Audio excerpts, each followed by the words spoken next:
Okay, hey, and then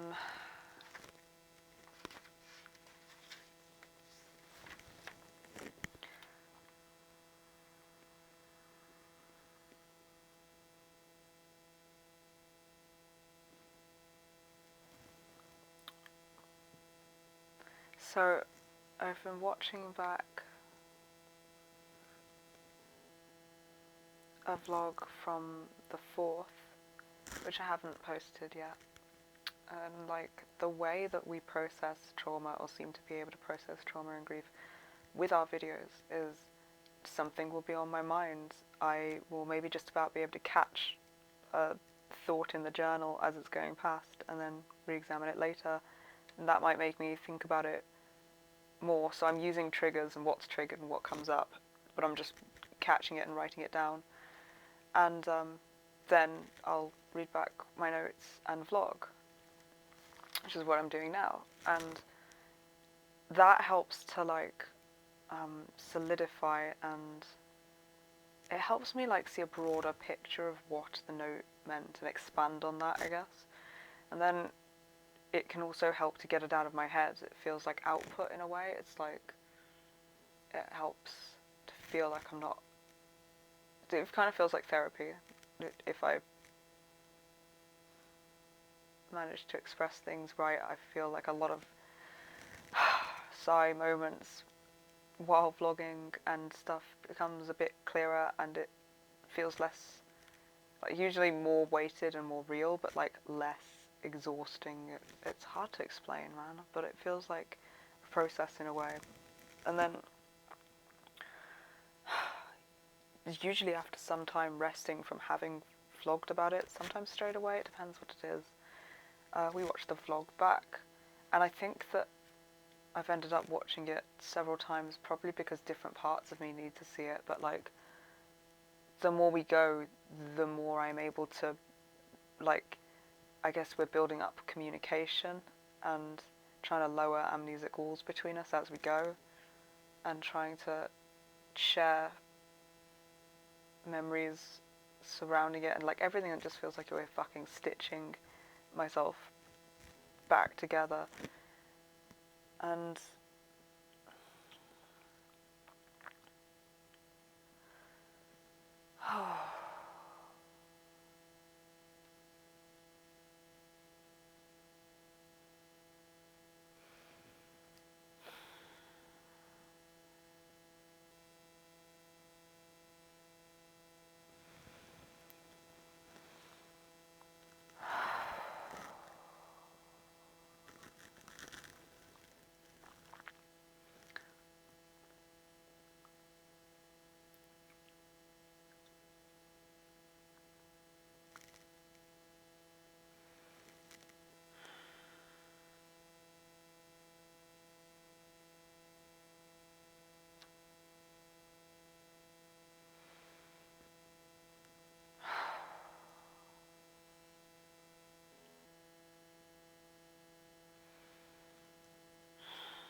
I feel like there's a constant war in me between just do what's healthy for us and what feels right, and ignore the camera. And there's a camera, we have to do what looks right. Like, I don't know what looks right means to this system, and I am not in a place to analyze that, but I can imagine that it is not wholesome. So I'm going to be focusing on what we need.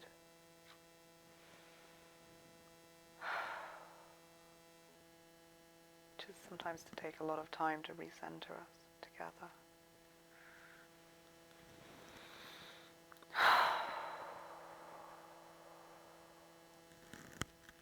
Feels so fucking jittery every time I come back into the chest.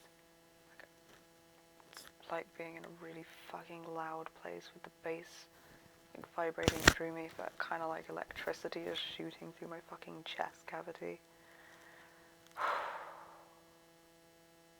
I'm not used to what it feels like to experience anxiety or be in the body if I'm anxious, because that normally zips me right the fuck out. I can't even get close.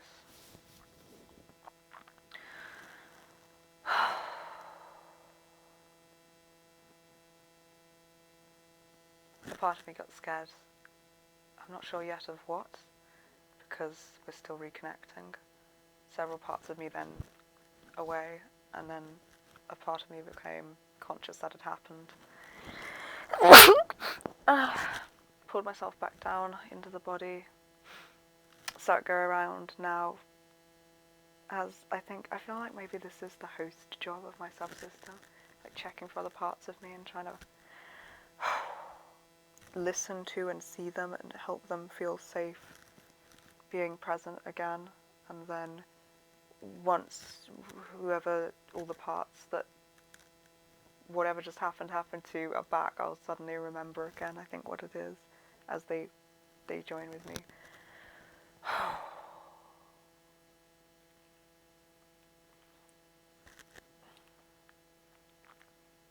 Dude, it's so rough. So much goes on at once, because then, like, all of this happening and being very much and very chaotic and kind of finding a way, like, I'm not minding.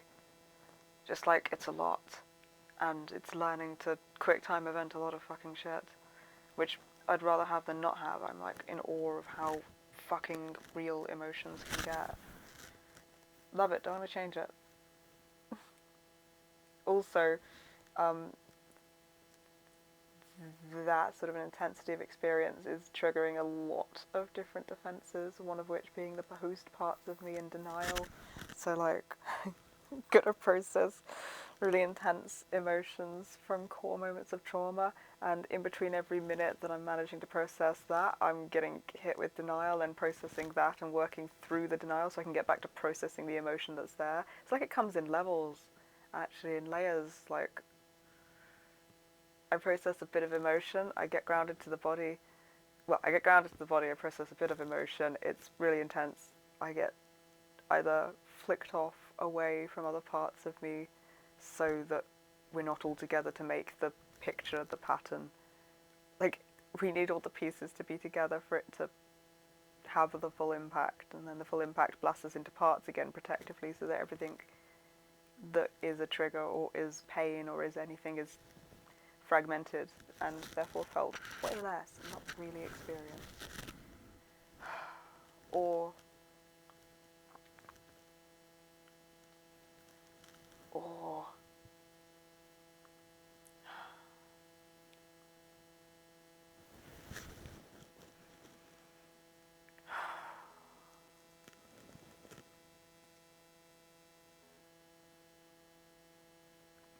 I'll dissociate. I think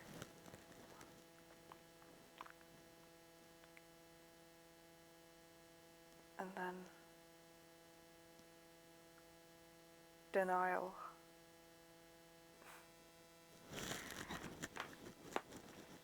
Being like, this can't really be real, this can't really have been happening, that's so much, that's so realistic, that's like actual tragic trauma now, that can't really be happening, and then working through that in these parts of me. Denial presents really differently through different parts of me as well. Like, in the host parts of me, it feels like being really lonely, really alone, and really at fault. Like, it's really blame-inducing, really. And a lot about other people. Like, one of the first things I think when I have denial hits as a host is like, oh, how could I have lied to everyone? Or like, thoughts of, I'm gonna have to... It's always about how other people, like, it's always about how whatever our mental health issues do to us is like impacting other people around us. So it's pretty, like, very different. And then I get like,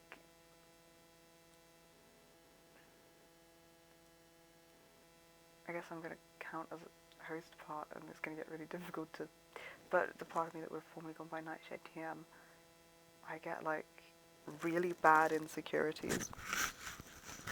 Like really bad insecurities and really bad anxiety, like kind of social anxiety, kind of insecure and kind of just just like real lack of self-trust. Like, I'll keep getting breaks in the middle of my sentence where I'm like, fuck, I don't know if, like, do I know what I'm saying? And then I think that will cause another part of me to panic and withdraw, so I don't have the information, so I forget what I'm saying as I think it, and then we've got to like all ground again and get, like, make sure that we feel safe again, and then I'll get the information shared. It's like, fuck, whoa. I don't often try and film when we're like in the middle of processing stuff because I'm processing it, but I want to see and understand more about our process, and I think it could be really helpful to have it filmed, so it feels fucking intense, and it's so intense that it kickstarts a lot of other shit as well, so there's a ton of defences that come up that have to be worked around to get to it. And they go up higher with the camera on. I did know that I would be introducing an extra element to work with when I switched it on. I believe in our ability to develop that kind of resilience and to be able to comfortably, because we're okay and have processed appropriately for us, being able to share information and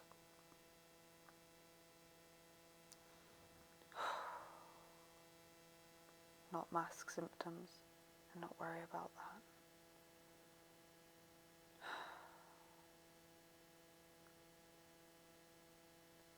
Rapid, I think it's rapid switching. I'm not sure, but when lots of parts seem to be moving quite quickly, but like, it's like a snow globe with glitter. I feel like that happens to us sometimes and we gotta settle again after like a really shocking or painful experience. And while I'm just waiting for my fabulous fucking internal glitter to settle, it feels a bit like as it swirls, it's really hard for me to keep present around with other parts, like moving in that way. Not complaining, not a bad thing, totally good. Just mean like to keep hosting and keep present and feel parts come near me and around me and feel what they're feeling is absolutely the fucking goal. And also like a challenge of that is being able to stay grounded but not resistant and pushing anything out or controlling,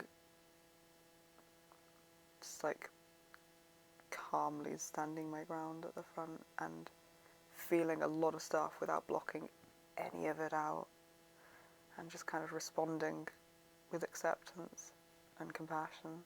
It's my basic job as pilot, I think.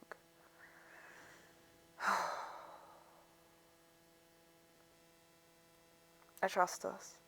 I think this information will be really helpful, whether or not it comes out in an order